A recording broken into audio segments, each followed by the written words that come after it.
Motorola, a pioneer in the mobile industry and the revival from Phoenix Wing.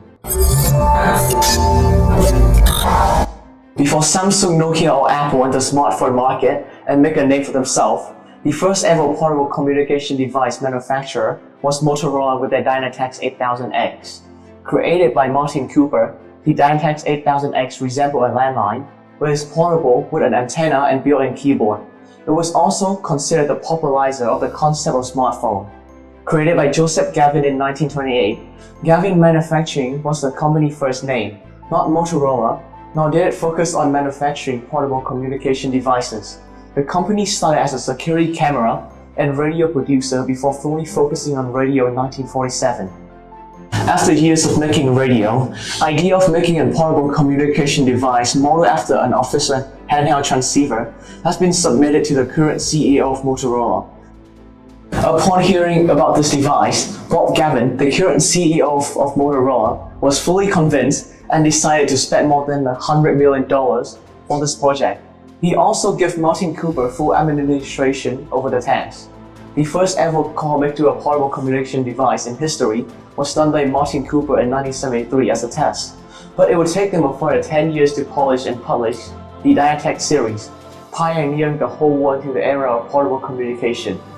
6 years after the Dynatex series, Motorola kept the momentum by continuing releasing the Microtech and StarTech series, with the later having a staggering sale count, topping more than 60 million sold.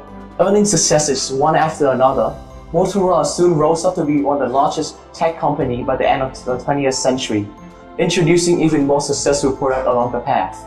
Their most impactful product has to be their Motorola Razr. Following the former laid down with the StarTech series, the Motorola Razr inherited the thin, flip phone look while looking more fashionable and thinner. The effectiveness of their revamping was reflected when it was voted as one of the best-selling phones during the 2004, 2005, and 2006 period. Yet, after Apple released their first iPhone, Motorola soon got pushed out of the smartphone race due to the constant pressure being exerted by Apple and how so the company adapted to the new standard. Despite the company's desperate effort to force their way back into the smartphone market, to their fairly successful Motorola draw in 2009, it seemed like that wasn't enough.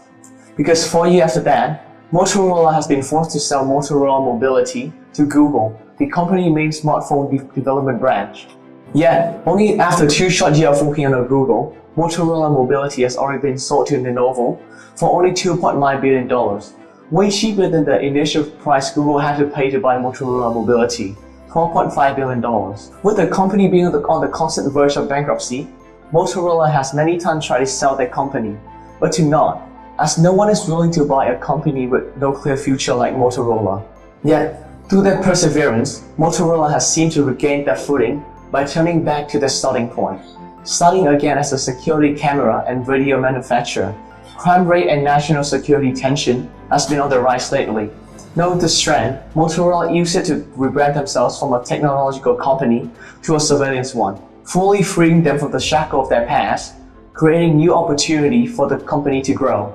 After a few years of silence, Motorola propelled back to the top of their market to their M500 security system, with AI technology implanted directly into each camera, automatically calling 911 and remembering the perpetrator's face when crime happened. Motorola's 2022 revenue has been reported to be close to $10 billion, along with their stock values rising 150%. Those numbers act as an announcement to Motorola's adamant revival. They have also been reported to start experimenting again on the smartphone front with their Motorola Razr 4 Ultra and Moto G14. Contrasting heavily with how the company fell off in 2008, Motorola revival was entirely thanks to the company's adaptability. From the security issue to AI technology, Motorola is making use of all of them, showing everyone that with wisdom and perseverance, coming back from zero is possible.